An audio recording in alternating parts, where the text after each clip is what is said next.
কাটল কা কাটল কার এটা কাটল কি পাকছে নাকি?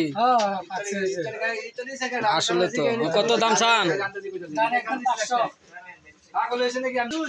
ওই মেয়েটা 500 টাকার কাটল, এত ছোট কাটল 500 টাকা?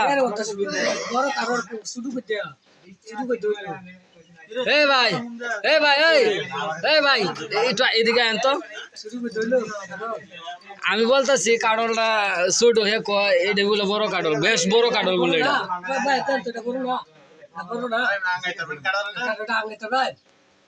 তখন কত হইলে বেচবে? আমি দুই একটা দুধ দেখাই না এইসব বলো হাসাই নাকি? তখন কত হইলে বেচবেন একদম? কিছু কম হইলে তো না, পাক্কা একটু ভাঙ্গে দেওয়া যাবো নাকি? ঈদ একটু ভাঙ্গান তো দি।